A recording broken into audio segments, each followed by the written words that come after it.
अमित शाह जी की छोटी कोई एक गलती है जो हमारे 40 से 45 सीटों का में यूपी में नुकसान हुआ है। चीज को योगी जी ने मना करा, इस बंदे को टिकट नहीं देनी, इस लायक नहीं है, इसकी काबिलियत नहीं है, उसको क्यों दी टिकट?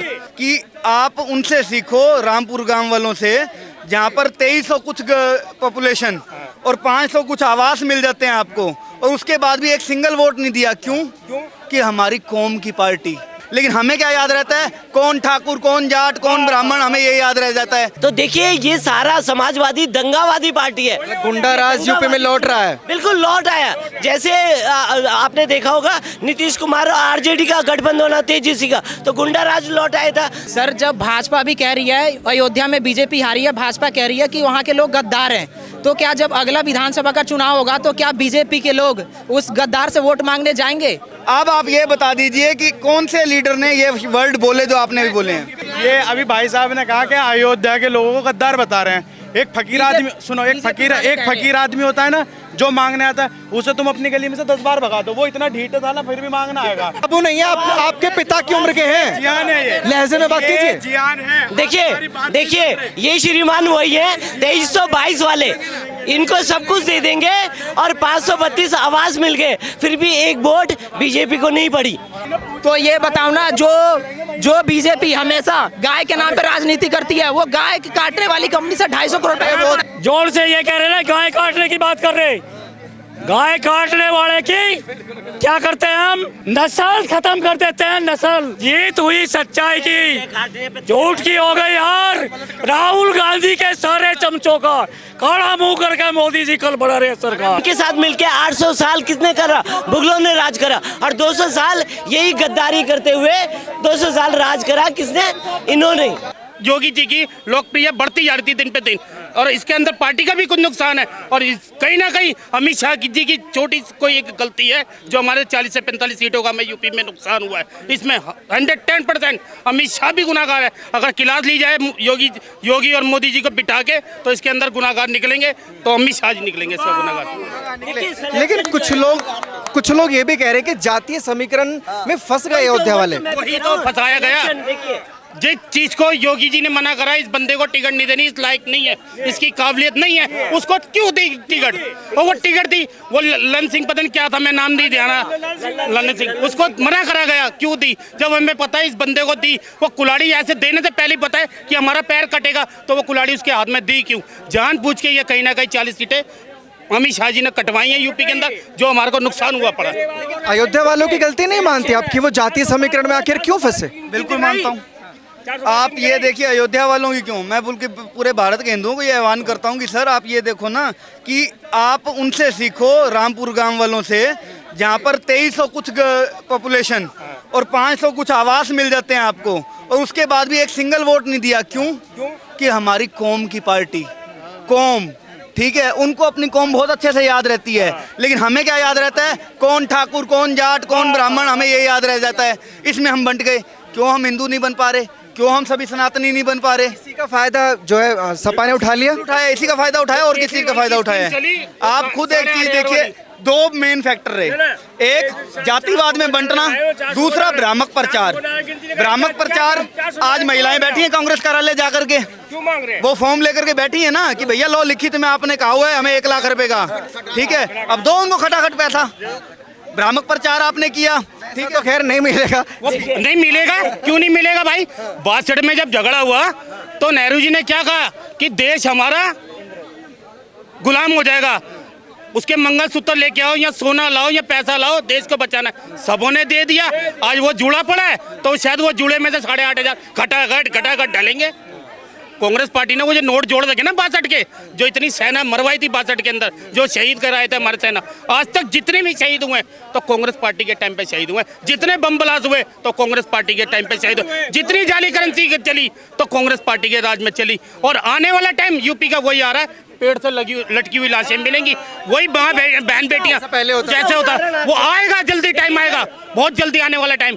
और वही पेड़ों पे माँ और बहन बेटी जो सुबह शौचालय करने जाती थी। और मोदी जी ने, योगी जी ने ये गुनाह करा, जिस गरीब का 5 लाख रुपए मकान था आज वो 25 लाख का हो गया।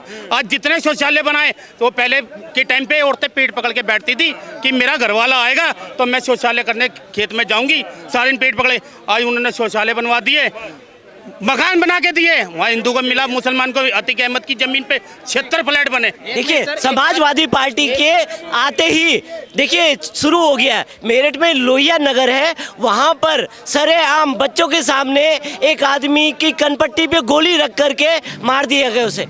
तो देखिए ये सारा समाजवादी दंगावादी पार्टी है। गुंडा राज यूपी में लौट रहा है। बिल्कुल लौट आया। जैसे आपने देखा होगा नीतीश कुमार आरजेडी का गठबंधन होना तेजस्वी का, तो गुंडा राज लौट आया था। तब नीतीश को पता चला कि मेरी जो गलतियों की वजह से यहाँ पर फिर वही आ गया, और अगर मैं रहूंगा तो ये सारा मेरे को ही खा जाएंगे, इसीलिए नीतीश कुमार को यहाँ पलटी मारनी पड़ी। अब देखिए यहाँ पे भी वही हो रहा है, गुंडा राज शुरू हो गया है, ठीक है ना। फिर भी योगी जी बैठे हुए हैं, उसका भी समाधान है। और अगर अगली बार योगी जी हट जाते हैं तो क्या होगा यूपी का? सर योगी जी को हटाना इतना आसान नहीं है, ठीक है नहीं है। सर जब भाजपा भी कह रही है अयोध्या में बीजेपी हारी है, भाजपा कह रही है कि वहाँ के लोग गद्दार हैं, तो क्या जब अगला विधानसभा का चुनाव होगा तो क्या बीजेपी के लोग उस गद्दार से वोट मांगने जाएंगे? जब आप कहाँ से हैं? जब आप हैं कहाँ से? अयोध्या के लोग जब गद्दार हैं तो अयोध्या के लोग से फिर वोट मांगने या किस मुंह से कहाँ से? जाएंगे? सर आप बताइए। मैं तो सर दिल्ली का ही हूँ, ऐसे रहने वाला मैं अयोध्या वालों की क्यों चिंता हो रही है? कहूँगा आप सबसे पहले 1 मिनट, आपने एक चीज कोट करी कि भाजपा कह रही है। भाजपा के किस ऑफिशियल नेता ने ये बात कही कि अयोध्या के लोग गद्दार हैं? गलत। भक्त सारे अंधभक्त बीजेपी समर्थक लोग कह रहे हैं कि वहाँ के लोग गद्दार हैं। जब वहाँ के लोग गद्दार हैं तो अगली बार वोट तो मांगने नहीं जाओगे ना। ये देश स्वतंत्र है, अंधभक्त हो या कोई भी हो, कुछ भी बोल सकता है। भाजपा को क्यों टारगेट? उससे पहले जब अयोध्या के लोगों ने 1 मिनट सर, आप सबसे पहले आपने एक फैक्ट रखा, आप उस फैक्ट को सत्यापित करके दिखाइए। आप अपने फैक्ट को सत्यापित कीजिए, ठीक है। अब आप ये बता दीजिए कि कौन से लीडर ने ये वर्ड बोले जो आपने भी बोले हैं। क्या कह रहे हैं भैया? इनकी पैंट उतरवा के देख लो, सबके कच्चे फटे हैं इनके। हाँ, पैंट उतरवा के देख लो, सबके कच्चे फटे हैं, लड़ने को तैयार है, अपना घर संभाल नहीं रहा, दुनिया को बात चौध रहे हैं। सही बता रहा हूँ भाई साहब। आप किसके बाद? ये अभी भाई साहब ने कहा कि अयोध्या के लोगों को गद्दार बता रहे हैं। एक फकीर आदमी, सुनो, एक फकीर आदमी होता है ना जो मांगने आता है, उसे तुम अपनी गली में से 10 बार भगा दो, वो इतना ढीठ था ना फिर भी मांगना आएगा। तो ये फिर भी जाएंगे, ये गद्दार कहें, चोर कहें, कुछ भी कहें। तो तुम्हें तो अपने उस पे रहना है कि हमें क्या देखना है, कौन कितना पढ़ा लिखा है, कौन हमें रोजगार दे सकता है, कौन हमारी कमाई करा सकता है, किससे हमारा घर चल सकता है, उसमें जाना है। पहले वाले इलेक्शन में सब भाजपा वालों को बोल रहे हैं चोर है, गद्दार है। अयोध्या की जिसने बोला है आप कहाँ से हैं? एक सेकंड, आप कहाँ से हैं? मैं यूपी से हूँ, जिला गाजियाबाद। यूपी से हैं आप भी यूपी से। मुझे एक बात बताइए, दिल्ली में केजरीवाल जी 7 सीटें हार गए, क्या वोट नहीं मांगेंगे अगली बार? हमें केजरीवाल से क्या मतलब? हम 2014 में भी हारे थे। एक ही पार्टी से इतनी नफरत क्यों है? रहेंगे फिर एक ही पार्टी से इतनी नफरत क्यों है? नहीं, हमें तो दोनों से जो अच्छा काम कर देगा वो बढ़िया। जवाब दीजिए ना कि क्या केजरीवाल जी जाएंगे मांगने वोट या नहीं जाएंगे? केजरीवाल से क्या मतलब? हमको मतलब ही नहीं है। अभी आपने कहा जेल से पहले क्या करा, जेल से वोट राहुल गांधी से मतलब है? राहुल गांधी से क्यों? हमें तो मोदी जी से ही मतलब है, राहुल गांधी से राहुल गांधी से भी नहीं है। 8 सीटें आई हैं यूपी में, क्या अगली बार जाएंगे मांगने? भैया ओ हेलो, 8 सीटें आई हैं कांग्रेस की यूपी में। अरे सवाल सुन लोगे, एक आदमी ना, सवाल सुन लोगे। सुनो 8 सीटें आई हैं कांग्रेस की, क्या वोट मांगने जाएंगे? एक आदमी बहुत अच्छा, क्या वोट मांगने जाएंगे? जवाब नहीं होगा। एक आदमी नहीं, जवाब नहीं होगा इनके पास में। ये वही है 2322 वाले हैं, 532 वोटों में। ये आपके बाबू नहीं है, आपके पिता की उम्र के हैं। जियान है ये, लहजे में बात कीजिए। जियान है।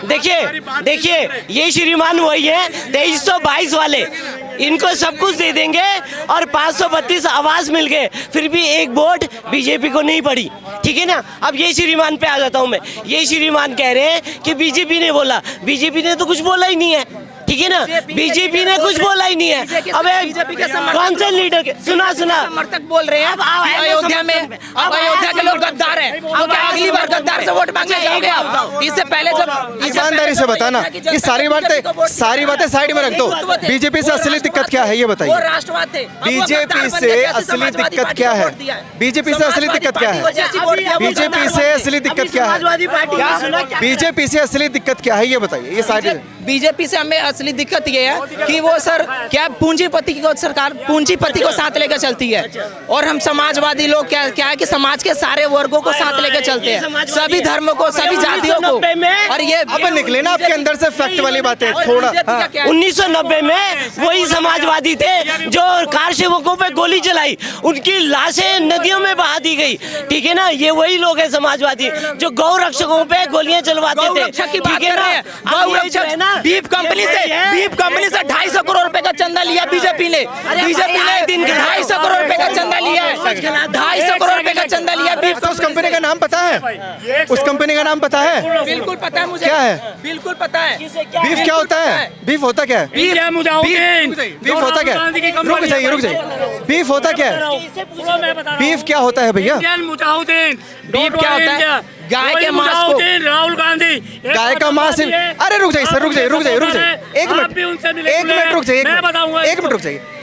गाय, एक सेकंड।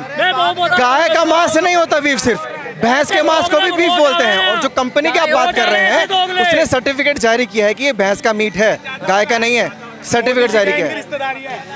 तो ये बताओ ना, जो बीजेपी हमेशा गाय के नाम पे राजनीति करती है, वो गाय काटने वाली कंपनी से 250 करोड़ रुपए। वो तो मैं क्लियर कर चुका हूँ, वो कंपनी गाय नहीं काटती भैया। अमित भाई को सुनो, एक मिनट मेरी बात सुनो जोर से। ये कह रहे ना गाय काटने की बात कर रहे, गाय काटने वाले की क्या करते हैं हम? नस्ल खत्म कर देते हैं, नस्ल सुन ले, नस्ल खत्म कर देंगे जो गाय काटने की बात करेगा। और आप जैसे कि तो बिल्कुल खत्म कर देंगे। तो मैं इनसे बात बता रहा हूँ, जीत हुई सच्चाई की। अब सुन, जीत हुई सच्चाई की, झूठ की हो गई यार। राहुल गांधी के सारे चमचों का काला मुंह करके मोदी जी कल बढ़ा रहे हैं सरकार, तो कल सरकार बढ़ रही है, तो इनसे परेशान हो रहे हैं। ये श्रीमान जी सबसे ज्यादा हमें इस थाली में नीतीश कुमार को अब ये 2 मिनट पहले इसकी तरफ से बोल रहा था। नहीं वो बात छोड़िए। ये इस जैसे ना सबसे ज्यादा हमें खतरा क्या है? हमें मुसलमानों से खतरा, पहले कहते ना वीर सावरकर जी कहते थे, वीर सावरकर जी कहते थे कि हमें अंग्रेजों से और मुसलमानों से खतरा नहीं है, अपने अंदर जो जयचंद पल रहे हैं ना उनसे ज्यादा खतरा है। देखो राजाओं ने, हमारे राजाओं ने उनके साथ मिलकर 800 साल किसने करा? मुगलों ने राज करा, और 200 साल यही गद्दारी करते हुए 200 साल राज करा किसने? इन्होंने। तो देखिए ये हमारे अपने जयचंदों से ज्यादा खतरा है। अच्छा, अगर दिल्ली की बात करूं तो अगर देश में तमाम पार्टियां शांत हैं, ईवीएम पर कोई सवाल खड़े नहीं कर रहे, लेकिन आम आदमी पार्टी दुखी है और कह रही है कि ऐसा पॉसिबल ही नहीं है कि आम आदमी पार्टी को एक भी सीट ना मिले, इसमें कुछ ना कुछ झोल हुआ।